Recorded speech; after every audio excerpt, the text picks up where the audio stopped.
The great chamber of the Galactic Council stretched upward like the inside of a massive shell, its walls curved and covered with screens that showed the faces of representatives from 47 different species across the known galaxy.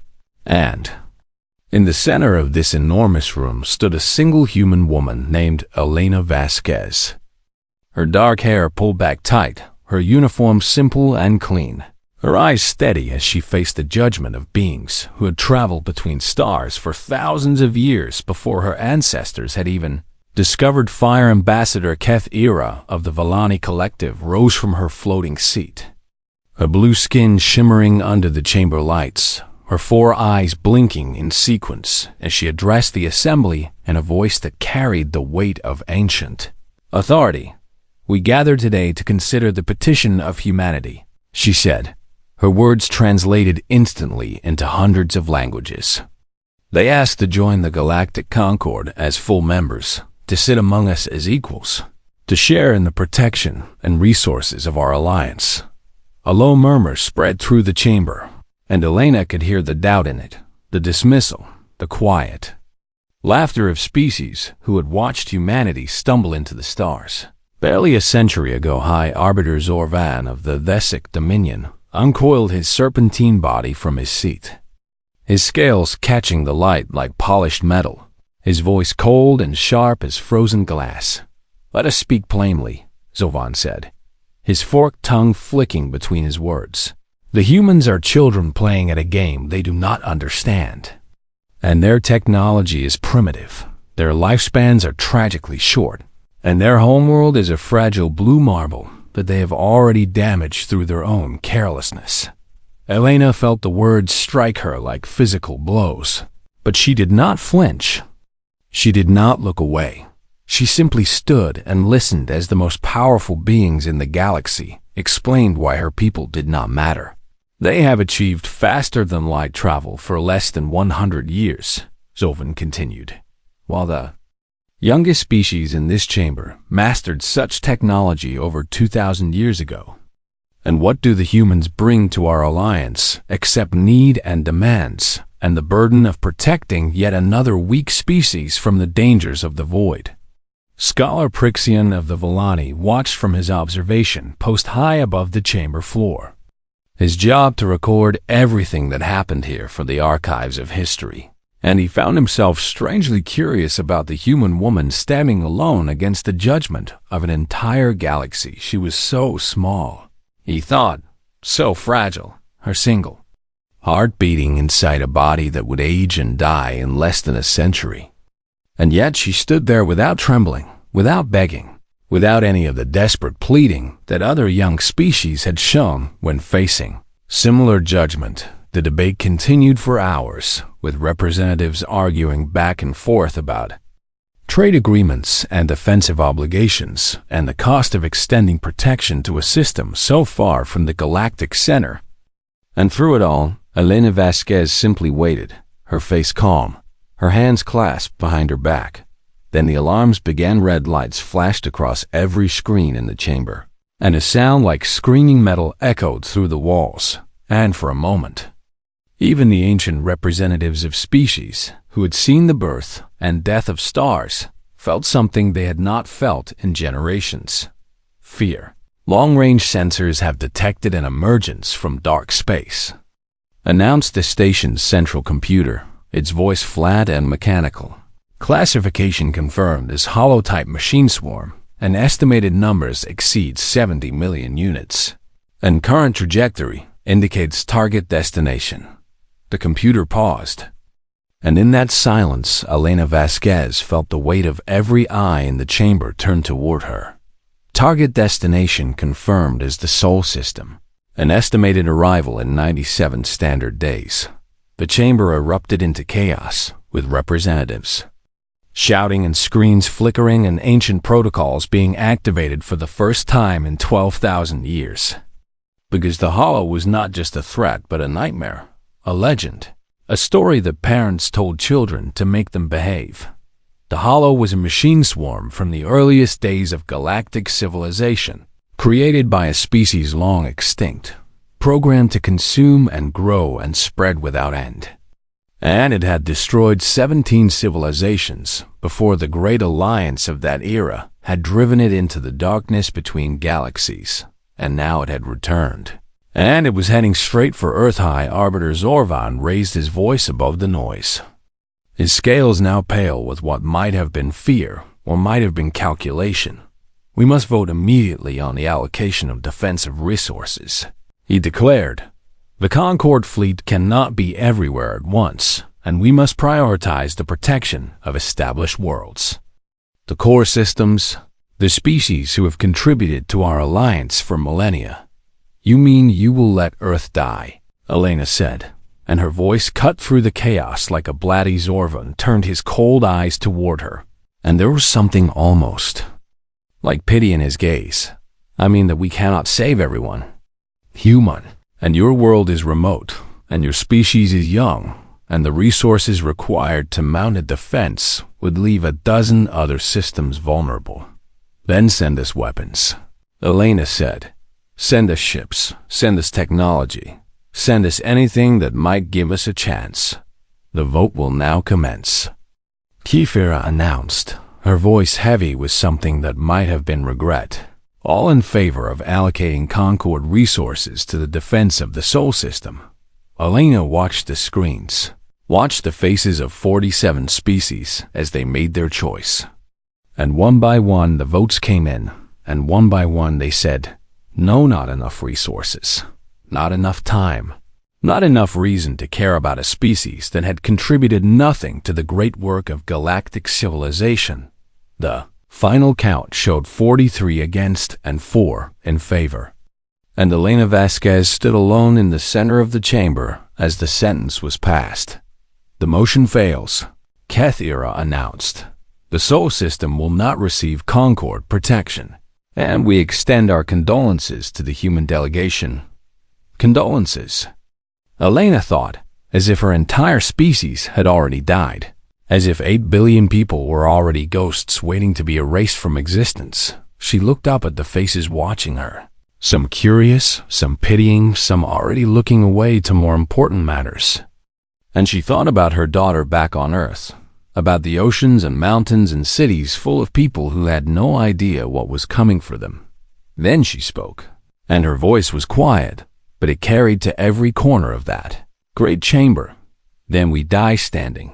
She turned and walked toward the exit, her footsteps echoing in the sudden silence, and she did not look back. High above the chamber floor, Scholar Prickshin watched her go, and he made a decision that would change the course of his life. A decision to travel to Earth and document the final days of humanity for the Concord archives. He expected to record an extinction, the sad end of a species that had reached too far too fast. He had no idea what he was actually about to witness. The news reached Earth like a wave of cold water, spreading through every screen and speaker and device on the planet within minutes of Ambassador Vasquez's transmission. And for a few hours, humanity did what humanity had always done when faced with terrible news. Panicked riots broke out in 17 major cities. Stock markets crashed within seconds. Religious leaders declared the end times had arrived. And millions of people simply sat in silence, trying to understand that everything they had ever known was about to be destroyed by machines from the darkness between stars. But then something strange happened. Something that the watching galaxy had never seen before, and would never fully understand. Humanity stopped panicking and started working.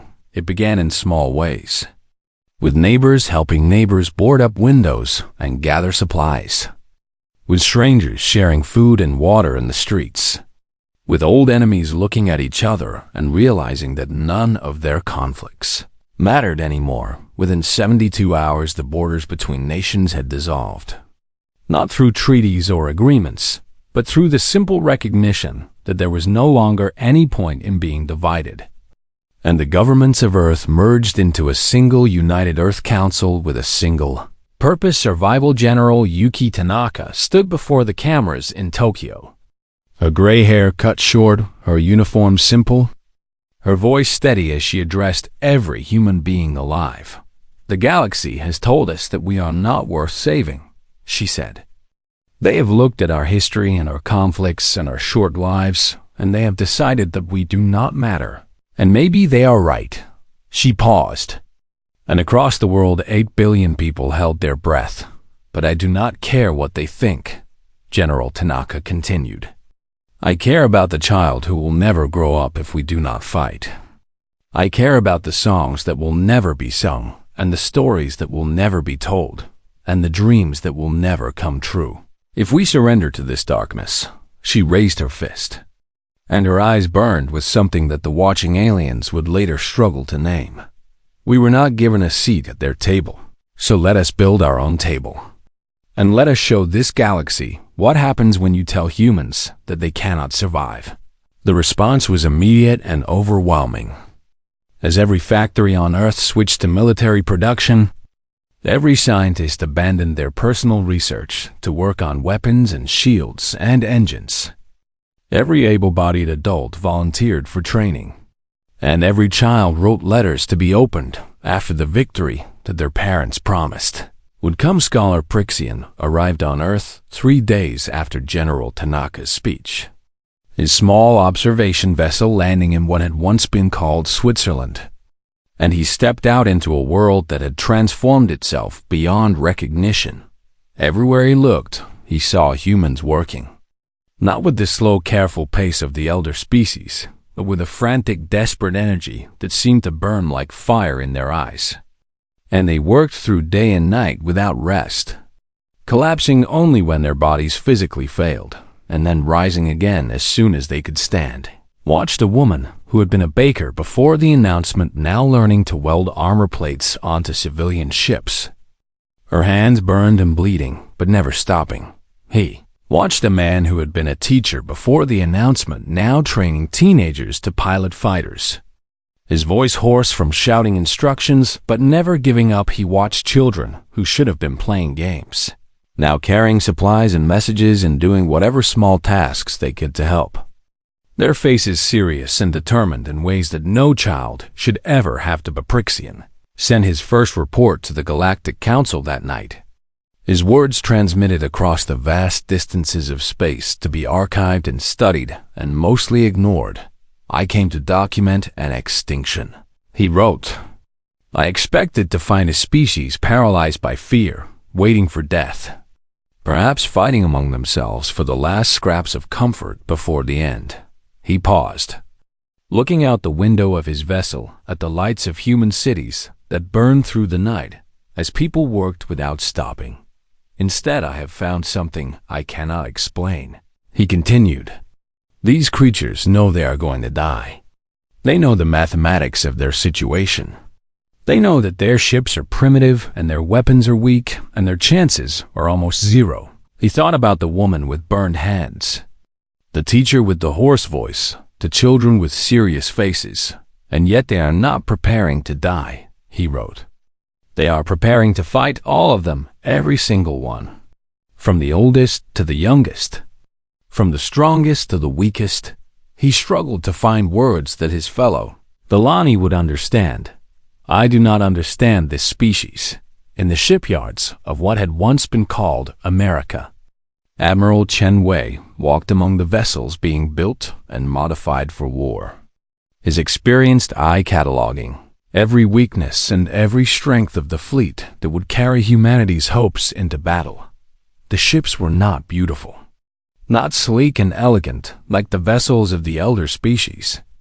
They were ugly and rough and covered with patches and modifications that had been designed in days rather than years, but they were being built faster than anyone had thought possible, faster than the equation said could be done, faster than any rational analysis would suggest, because humans had stopped being rational and had become something else entirely. A young engineer named Maria Santos approached the admiral, her face covered in grease, her eyes red from lack of sleep. "Admiral, we have finished the modifications to the Defiance," she reported. "She is not pretty, but she will fight." Chen Wei looked at the massive ship that would serve as his flagship, a vessel that had been a cargo hauler just 3 weeks ago and was now bristling with weapons and armor. How many hours have you slept this week? Yes, Maria thought about it, her tired mind struggling with the simple math. Maybe 12, she admitted. Maybe less. Go rest, the Admiral ordered. We need you alive when the fighting starts. Maria shook her head. A gesture that would have been insubordination in any normal military, but was simply truth in these desperate times. I will rest when we win, she said. Or, I will rest forever, but I will not rest while there is still work to do. She walked away before the Admiral could argue. And Chen Wei watched her go with something that felt like pride and grief. Mixed together, across the world similar scenes played out. As humans pushed themselves beyond any reasonable limit, beyond any sane expectation, beyond anything the watching galaxy could comprehend on the moon, engineers built defensive platforms that should have taken years to construct in just weeks. In orbit, pilots trained for missions that everyone knew were likely suicide, and not one of them asked to be excused on Earth itself. Civilians dug shelters and prepared supplies and organized emergency protocols with the calm efficiency of people who had accepted that they might die, but refused to accept that they would die without fighting. Scholar Prixian watched it all, recorded it all, transmitted it all to a galaxy that barely noticed. But in the quiet hours of the night, when even the most dedicated humans had to pause for a few moments of rest, Prixian found himself thinking about something that the elder species had. Long-forgotten hope, not the rational calculation of probability, not the logical assessment of chances, but something deeper and stranger and more powerful. The humans called it hope. And Prixian was beginning to understand why it was the belief that tomorrow could be better than today. That effort could change outcomes. That the universe was not a fixed equation, but a story still being written, and as he watched humanity prepare to face impossible odds, Scholar Prixian began to feel something stirring in his own ancient heart, something that felt dangerously like faith in these strange and wonderful creatures. The human fleet launched from Earth orbit on the 45th day. 3,000 ships rising like a swarm of angry insects, their engines burning bright against the darkness of space. Their crews saying goodbye to families they might never see again. Admiral Chen Wei stood on the bridge of the Defiance, watching the tactical display that showed his fleet as tiny blue dots spreading out toward the edge of the solar system. And beyond them, still invisible, but growing closer with every passing hour, the vast red cloud of the hollow 3,000 ships against 70 million machines. And every person in that fleet knew the numbers. Lieutenant Aravaconco sat in the cockpit of his fighter, checking his systems for the 100th time, running through his training for the 1,000th time, thinking about his mother back on Earth, who had kissed his forehead and told him to come home safe. He had promised her he would try. But they both knew it was a lie, a kind lie. The sort of lie that families told each other when the truth was too heavy to carry. The journey to the outer system took 3 weeks. 3 weeks of preparation and planning, and the quiet terror that came from knowing what waited at the end of the trip. Scholar Prixian had been given permission to travel with the fleet, his small observation vessel tucked safely in the Defiance's hangar bay. And he spent those weeks talking to the humans, recording their stories, trying to understand what drove them to fly towards certain death. He spoke with a gunner named Jackson, who had been a musician before the announcement, who showed him pictures of his 2 daughters and talked about the songs he used to sing to them at bedtime. "Why are you here?" Prixian asked. "You could have stayed on Earth, spent these last weeks with your children." Jackson looked at him with eyes that held no confusion, only clarity. "If I stayed home, I would get maybe 90 more days with my girls," he said. "But if we win out here, they get their whole lives. And that math is easy."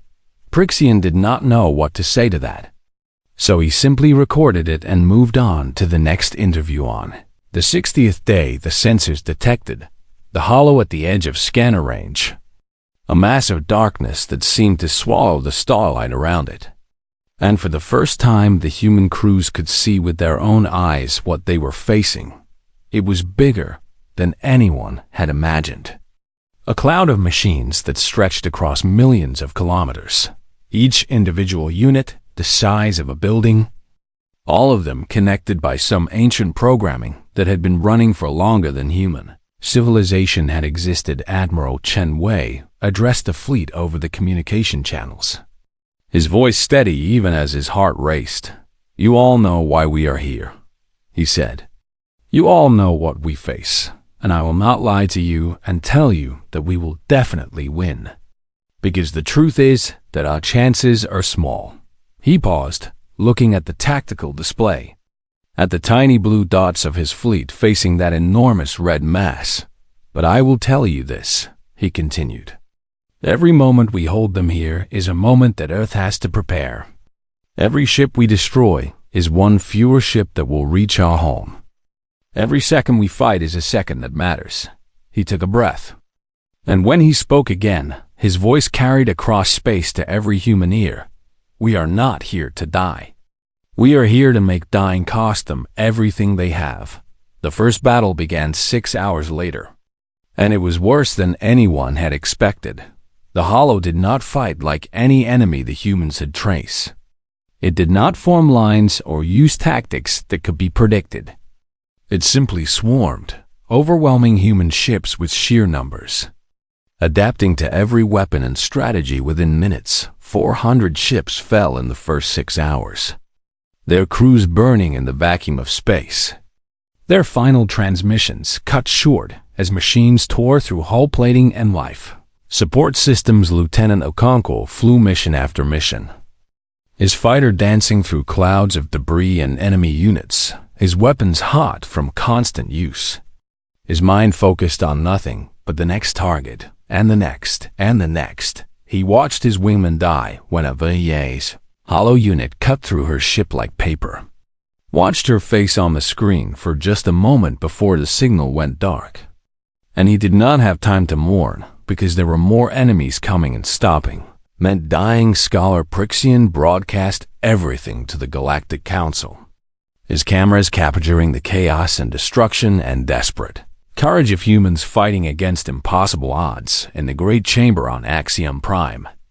Representatives who had dismissed humanity as children now watched in silence as those children threw themselves against an ancient nightmare high. Arbiter Zorvan watched the human destroyer ram itself into a hollow command node, the crew choosing to sacrifice themselves rather than retreat. And for the first time in his long life, he felt something like uncertainty. "This is madness," he said. "They cannot win. The mathematics are clear. Why do they not surrender and accept the inevitable?" Ambassador Kethira watched the battle with all four of her eyes. Watched humans die by the hundreds and thousands. Watched survivors regroup and attack again without hesitation. "Perhaps," she said quietly, "they do not believe in inevitable on the 68th day." Lieutenant Okonkwo's fighter took critical damage during a skirmish near one of the Hollow's primary nodes, a massive unit that seemed to coordinate the movements of millions of smaller machines. His engines were failing, his weapons were nearly depleted, and his life support was showing red warnings that told him he had minutes rather than hours left. He looked at the node ahead of him, a structure the size of a small moon, pulsing with the cold light of ancient machinery. And he made a decision. "Admiral," he said over the communication channel, "I have a clear approach to the primary node. My ship is done, but my engines still have enough power for one more burn." Chen Wei understood immediately what the young pilot was suggesting. "Lieutenant, there may be another way. We can send support. We can—" "There is no time, sir," Okonkwo interrupted, his voice calm, almost peaceful. "And we both know this is the right choice." He thought about his mother, about her kiss on his forehead, about the promise he had made and broken. "Tell my family that I did my job," he said. "Tell them I did not run." Then he pushed his throttle forward and aimed his crippled fighter at the heart of the enemy. Scholar Prixian recorded the moment of impact. The flash of light as a Conco's ship struck the node and detonated its remaining munitions. The cascade of explosions that spread through the massive structure. The sudden confusion in the Hollow's movement patterns as a critical piece of its coordination network went dark. Lieutenant Aravaconco's final transmission reached the fleet just before the explosion. 4 words spoken clearly across the void. For everyone I will never meet. The node collapsed, and the Hollow slowed, not stopped. Not defeated, but slowed, its advance disrupted. Its ancient programming struggling to adapt to damage it had never expected. Admiral Chen Wei looked at the tactical display and saw something that no one in the galaxy had seen in 12,000 years. The Hollow could be hurt. The fleet regrouped around the Defiance. Fewer now, battered and burned, but still fighting. Still refusing to accept the mathematics of their situation. All ships, Chen Wei announced. We have proven that they can bleed. Now let us show them how much it costs to threaten our home. The second wave of attacks began. And this time the humans fought with something beyond desperation. They fought with hope and across the galaxy. Trillions of beings watched their screens and wondered if they had been wrong about the strange small creatures from the fragile blue world. The broadcasts from Scholar Prixian had spread across the galaxy like fire through dry grass. Passed from world to world, translated into thousands of languages. Watched by trillions of beings who had never given humanity a second thought on the Volani homeworld. Citizens gathered in public squares to watch the footage of human ships attacking the Hollow. Their voices rising in disbelief as they witnessed a young species do what no one had done in 12,000 years. They are actually fighting, said a young Volani student. Her 4 eyes wide with wonder. They know they will lose and they are still fighting. They are not just fighting, her professor replied. His voice thick with an emotion he could not name. They are winning, slowly, painfully. But they are winning. The Hollow had been slowed by nearly 30% since the battle began. A result so impossible that the mathematics professors at the great universities were struggling to explain how it could be true, but the cost had been terrible. With more than half of the human fleet destroyed, thousands of lives burned away in the darkness of space, and still the survivors fought on without pause on the Kirith homeworld. A species of healers who had dedicated their civilization to the treatment of wounds and illness. Medical ships were being loaded with supplies and crew members who had volunteered for a mission that their government had not approved. We cannot just watch them die, said Dr. Thren, her delicate hands checking the medical equipment one more time. They are fighting for their children, the same as we would fight for ours. And we have the ability to help. Her superior shook his head, his face troubled by duty and conscience pulling in opposite directions. The Council has not authorized any assistance to Earth, he said. If we go, we will be defying the will of the Concord. Dr. Thren looked at him with eyes that had seen too much suffering to be moved by politics. Then, let me ask you a question, she said. If it was our world facing the Hollow, if it was our children about to be erased from existence, would we want someone to help even if the Council said no? Her superior did not answer, but he did not stop her when she led her team onto the ship and began the journey. Towards saw similar scenes played out on a dozen worlds, as individuals and small groups decided that the Council's verdict was not the final word, that there was something more important than following orders when a species was fighting for its very survival of Volani. Battle group of 12 warships broke formation and entered hyperspace without authorization, their commander recording a message for the Council that would arrive long after her fleet was too far away to be stopped. I have watched humans die for 3 weeks, she said, her blue skin pale with exhaustion. I have watched them sacrifice everything while we sit safely in our systems and debate about resources and priorities. She paused, her 4 eyes fixed on the camera with an intensity that demanded attention. I joined the Concord fleet to protect the innocent, not to watch them burn. And if that means I am a traitor, then I will accept that name with pride. Fighters launched from 6 different species, their pilots acting against direct orders. Their navigation computers set for a destination at the edge of the galaxy, where humans were dying by the thousands. High Arbiter Savan received reports of the defections with growing alarm, his serpentine body coiling tight with anger as he addressed the council. "This is exactly the chaos I warned about," he hissed. "These humans have infected our citizens with their reckless emotion, their irrational attachment to hopeless causes, their disease of hope that spreads like plague through logical minds." Ambassador Kathira listened to his words with an expression that was difficult to read. "Perhaps," she said quietly, "it is not a disease. Perhaps it is a reminder of something we forgot long ago."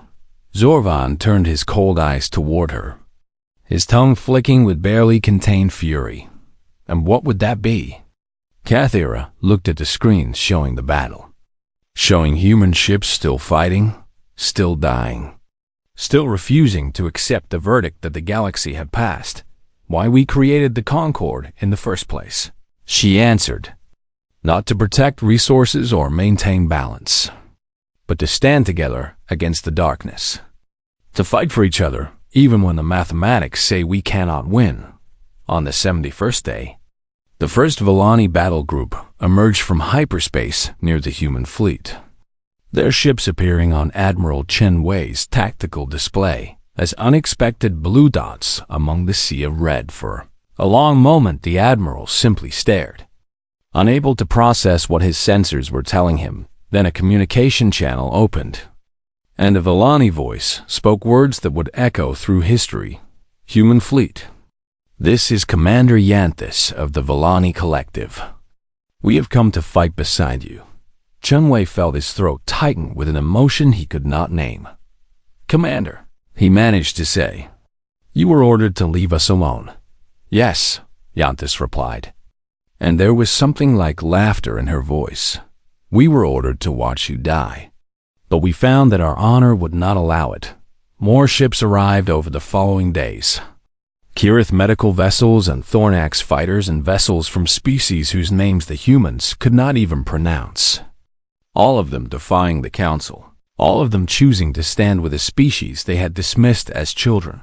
The battle changed with their arrival, the combined fleet pushing back against the Hollow with renewed strength, their different technologies and tactics complementing each other in ways that neither side could have achieved. A lone scholar Prixian watched from his observation vessel, recording the moment when human and alien ships fought side by side for the first time. And he sent a message to the council that was not part of his official report. "They have taught us something," he wrote. "These humans, with their short lives and their fragile bodies, have reminded us what courage looks like. And now our people are answering with courage of their own on Earth." Ambassador Elena Vasquez watched the battle updates with tears running down her face. Tears of grief for the thousands who had died, and tears of wonder at the allies who had come without being asked. She addressed the United Nations, her voice breaking with emotion as she spoke. "We asked for a seat at their table," she said. "They gave us a death sentence instead, and we decided to fight anyway." She looked at the screens showing human and alien ships fighting together, dying together, winning together. "We did not fight to impress them," she continued. "We did not fight to prove ourselves worthy of their alliance. We fought because that is who we are. Because giving up is not something humans know how to do." She raised her head, and her eyes burned with the same fire that had driven Lieutenant Okonkwo into the heart of the enemy. "And now they have come to fight beside us," she said. "Not because the council ordered them to, not because it was the logical choice, but because they saw what we were doing and they could not look away." She smiled, a fierce and beautiful expression that would be remembered for generations. "We taught them what courage looks like, and they are learning fast." The Hollow's advance had stopped at the orbit of Mars. Hellbear, by the combined strength of human determination and alien volunteers. And for the first time since the nightmare had begun, Earth had time to breathe, but everyone knew the final battle was still coming. And the cost of victory would be higher than anyone wanted to imagine. Admiral Chun Wei looked at his tactical display, at the remains of his fleet and the alien ships that had joined them, at the vast machine swarm that still outnumbered them by millions. "We have slowed them," he said to his bridge crew. "Now we have to stop them." He turned to face them. These humans and aliens who had chosen to stand together against impossible odds. "Whatever happens next," he said, "know that we have already won something that cannot be taken away. We have shown the galaxy what it means to fight for what you love." The final battle was about to begin. The 91st day dawned on Earth with skies that burned orange and red. Not from any natural sunset, but from the reflection of battle taking place just beyond the atmosphere. And 8 billion people looked up and prayed to whatever gods they believed in for one more. Sunrise General Yuki Tanaka stood in the command center beneath the mountains of what had once been called Colorado, surrounded by screens showing the deployment of humanity's final weapon. A desperate plan so dangerous that no sane species would have considered it. The plan was simple in concept and nearly impossible in execution. A series of orbital mirrors that had been designed for peaceful purposes, redirected to focus the power of the sun itself into a weapon that could burn through even the Hollow's ancient armor. Status report, Tanaka said, her voice calm despite the weight of humanity's future pressing down on her shoulders. "All mirror arrays are in position," responded her chief engineer. "Solar collectors are charging, but we need the Hollow concentrated in a single area for maximum effect. Then we give them a target they cannot resist." Tanaka replied, "Tell Admiral Chun it is time in orbit." The combined human and alien fleet began to fall back toward Earth, drawing the Hollow after them like hunters leading a predator into a trap. And the machine swarm followed with the relentless patience of something that had been hunting civilizations for longer than recorded. History Admiral Chun Wei watched his tactical display as the gap between his fleet and the Hollow closed, his ships taking damage, his crews dying, but still falling back according to plan. "All units continue retreat," he ordered. "Draw them into the target zone. Do not let them spread out. Keep them focused on the fleet." Commander Yantes of the Volani moved her battle group to cover the human flank, her ships absorbing punishment that would have destroyed anything in her home fleet. "Admiral, we cannot maintain this formation much longer," she reported. "They are adapting faster than we anticipated." "Just a few more minutes," Chun Wei replied. "The weapon is almost ready." Then something changed. Something that made every sensor in the fleet scream with alarm. Something that had not happened in 12,000 years of recorded history. The Hollow spoke, the voice came through every communication channel simultaneously. A sound like grinding metal and screaming stars. And the words it spoke were imperfect human language. "You are anomalous," the Hollow said. "Your species does not conform to predicted behavioral patterns. And you should have surrendered when defeat became mathematically certain." Chun Wei felt his blood turn cold, but his voice remained steady when he responded, "Sorry to disappoint you. Analysis indicates that your resistance is irrational." The Hollow continued, "Your fleet is destroyed. Your planet is defenseless. Your species will be processed within acceptable parameters." General Tanaka's voice cut into the channel from Earth, sharp and fierce. "Let me explain something to you," she said. "We are human, and we do not care about your parameters." The orbital mirrors began to move, adjusting their angles with precision that had taken weeks to calculate, focusing millions of square kilometers of solar energy into a single devastating beam. "Get used to it." Tanaka finished the weapon fired. For a moment, the space between Earth and Mars became brighter than any star. a lance of pure solar fire cutting through the heart of the Hollow's formation. And machines that had survived for 12,000 years began to melt and burn and die. The swarm reeled, its coordination shattered, its central intelligence struggling to process damage on a scale it had never experienced. But the Hollow was vast. And even as millions of units burned, millions more pressed forward, their ancient programming demanding that they complete their mission. Regardless of cost, Scholar Prixian watched from his observation vessel, recording everything, transmitting everything to a galaxy that had stopped breathing. I came to document an extinction, he wrote in his final report. Instead, I have witnessed something that my language does not have words for. He watched human and alien ships throw themselves against the wounded, but still deadly swarm. Watched pilots sacrifice themselves to buy seconds of time. Watched courage that burned brighter than any sun. These creatures, he continued, so fragile, so brief, so impossibly stubborn, have reminded the galaxy what it means to live, and what it means to fight for life on Earth.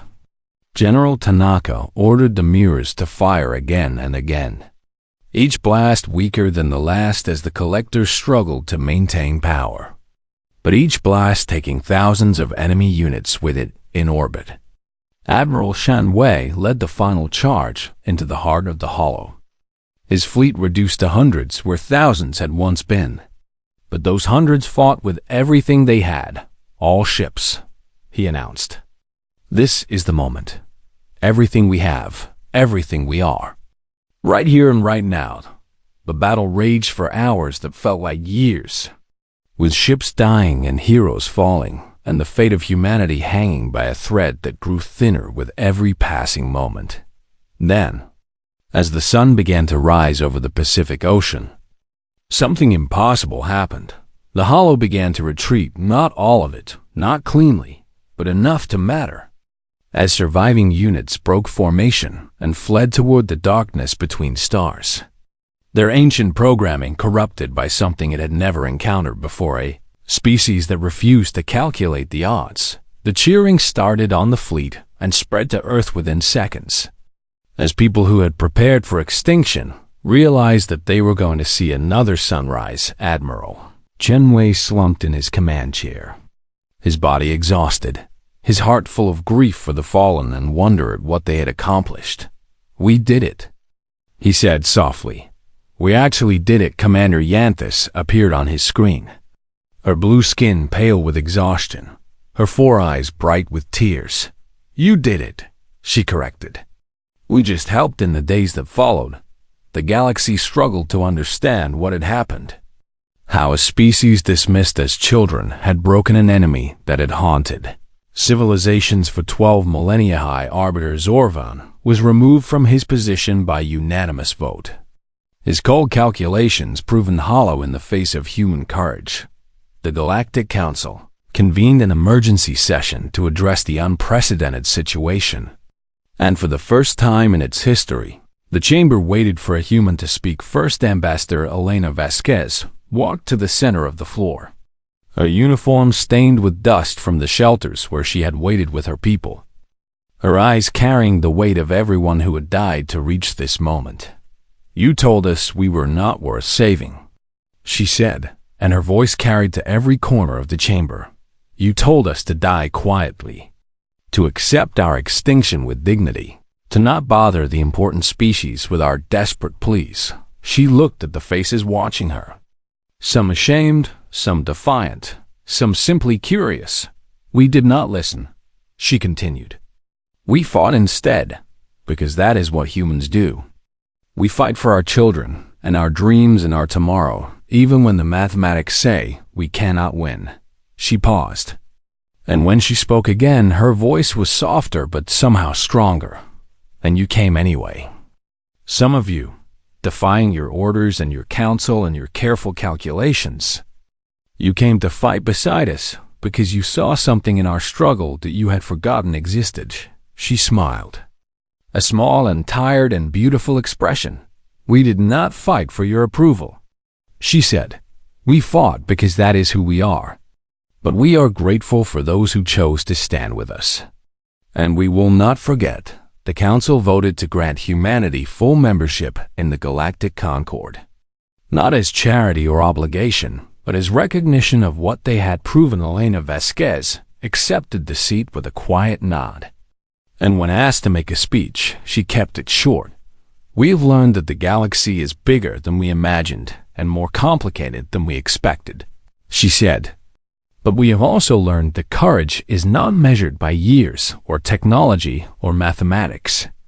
She looked at the representatives who had watched humanity fight and die and refused to surrender. Courage is measured by what you do when everything tells you to give up, she said. And that is a lesson we are happy to teach, scholar. Prixian returned to his homeworld as something between a hero and a heretic. His recordings studied by millions who wanted to understand the strange species that had changed everything. When asked what he had learned from his time with humans, he thought for a long moment before answering. They are small and fragile and brief, he said. They live for less time than it takes for some of our projects to be completed. And yet they burn brighter in their short lives than most species burn in millennia. He thought about Lieutenant Kakonko flying into the enemy, about the baker with burned hands, about the children with serious faces, about 8 billion people who had refused to accept extinction. They taught me that mathematics is not destiny, he concluded, and that the universe still has room for miracles if you are brave enough to fight for them. Above Earth, scarred but alive, ships from 100 worlds maintained orbit alongside the remaining human fleet. A constellation of courage that would shine in the darkness for generations to come. Humanity had asked for a seat at the table of galactic civilization, and they had been denied. But in the end, they had built their own table and invited the galaxy to join them. And the galaxy, humbled and inspired and forever changed, had accepted the invitation. The story of humanity was just beginning, but it had started with a lesson that would echo through the stars for as long as civilizations existed.